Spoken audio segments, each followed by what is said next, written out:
So, I'm a sucker for the underdog, the films that aren't received well on release, but receive a cult following later on. I've covered most, if not all of the ones that Disney have brought us, even a few DreamWorks ones. But finally, this finishes all the big ones by watching this film, Emperor's New Groove.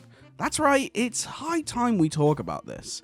Emperor's New Groove is a huge deal, even in my household, with Yzma being one of my partner's favourite characters. But The Emperor's New Groove gets a whole new level as this film went through production hell to get made, even changing its style completely after first screenings were very underwhelming. Hi there, it's me, the Average Critic. Don't forget to subscribe to the channel for more great content on all things animation. I do weekly content, and the best way to make sure you see them all is by subscribing. But let's talk about The Emperor's New Groove, Disney's most cartoony movie. So let's start. The Emperor's New Groove was originally intended to be a much more serious epic movie titled Kingdom of the Sun, but when press screenings were very underwhelming and a massive creative difference with the director Michael Dindal, it was changed to be more of a comedy and is a huge nod to the works of Chuck Jones. You know, one of the guys who made the Looney Tunes? Meh. What's up, Duck? And wow, is that scene here. The entire film is one huge comedy. If you're looking for a much more serious animated movie, this film is not for you. It massively downgrades the serious aspects of the story in favour of laughs, making jokes at every turn. I mean, I never thought I would see Tom Jones as an animated character. You were saying? What's his name? So compared to some of the other Disney films, The Emperor's New Groove at the forefront is a comedy. Now, I didn't grow up with this film, I saw it when it came out, but I never got it on DVD or VHS. And upon rewatching, I kept thinking what I thought kind of the first time I saw it. Kuzco is not a great character. What the fuck are you talking about? His character is completely predictable right from the start. You know where the character is going to go. We get it. He's the self-centered, bratty character who needs to learn to be a better person. We've seen this done a lot of times, and even in my opinion, I do think that Pixar do it better with Cars. But as much as this usually would be a bad thing, this film wants you to accept that the animators and everyone involved in this film know that Kuzco is kind of an ass. Usually when films do this sort of style of character, they will try and make the audience be on the character's side, by giving them a much more heartfelt backstory, or even sometimes unintentionally believing the character to be good. Remember what I said. This film is massively inspired by the characters of Chuck Jones and the Looney Tunes. Just like characters like Elmer Fudd or Daffy Duck, characters who are intentionally not very nice characters are entertaining and funny.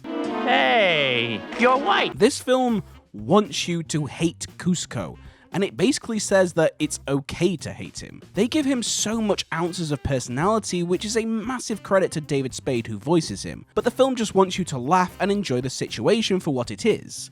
So when you have Kuzco saying something as horrible as this, Let me guess, you have a great personality. you're not laughing with Kuzco, but rather the absurdity of it. You're not meant to take Kuzco seriously because it allows you to hate him. When he ultimately gets punished, it kind of becomes justified and you're okay with it. This then leads to a film that is basically just a Road to Buddy film where you can sit back and enjoy easy entertainment. The film's humor allows for a massive level of absurdity, which is almost hard to keep up with it being so funny. Scenes like the diner scene, which runs so quick, it's hard to keep up. The jokes fly out, and before you've had time to think about it, another one flies out. The film does this so much. This massive, snappy humor, like the Looney Tunes, this has you on your toes trying to keep up. And of course, if you're looking for classic lines of comedy, look no further than the lines from Kronk. It's the peasant who I saw leaving the city who disappeared into the crowd with Kuzco in the back of his cart. He must have taken him back to his village, so if we find the village, we find him, and if we find him, we find Kuzco. Oh yeah, it's all coming together. I mean, what?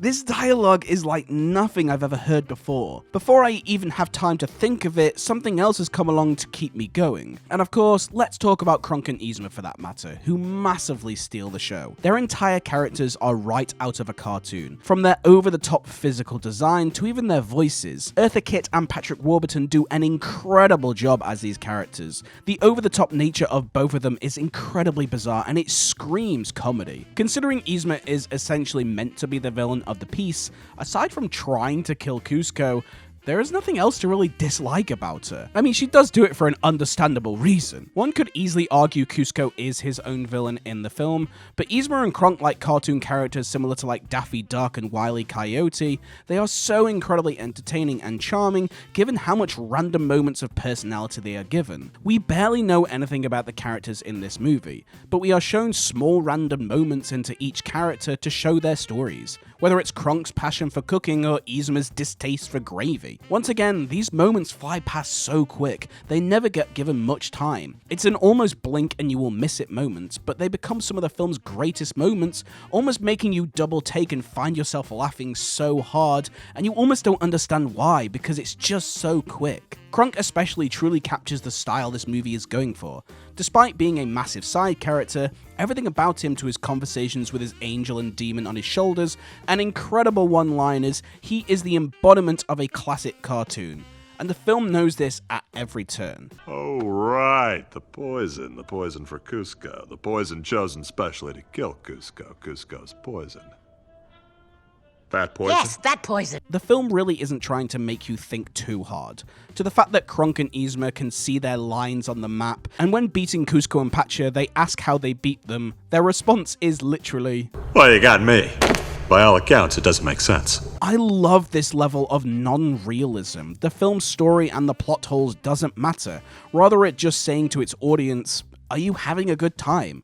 Because that's kind of what matters with this film. It doesn't matter that it makes no sense. The whole idea is, are you laughing and are you having a good time? Which we all are. Now, The Emperor's New Groove was never my kind of groove. Even though I appreciate it, I see why people latched onto this film so heavily. The film's absurdity is the most amazing and bizarre thing to come out of Disney. It's interesting that this film was originally intended to be a huge dramatic musical, but by the end is a huge nod to the nonsensical cartoons of the likes of Looney Tunes and Tom and Jerry, giving us some of the most hilarious one-liners. Pull the lever, Kronk. It's funny, it's silly, it makes no sense, and you know what? It doesn't matter. So after all that, it gets my professional rating of 8 out of 10. And my personal rating of 7 out of 10. I didn't grow up with this film, so this film isn't as nostalgic for me, but I appreciate what this film does, and it does it well. So thank you for joining me in this video. Let me know in the comment section some of your favorite one-liners in this film, as there is obviously so many, usually most of them coming from Kronk. If you enjoyed this video, subscribing is the best way to help me out, as most of my views come from non-subscribers. I upload weekly content, and you can even follow me on all my social media platforms as well. But thank you so much for watching me, guys, and I will see you all in the next one.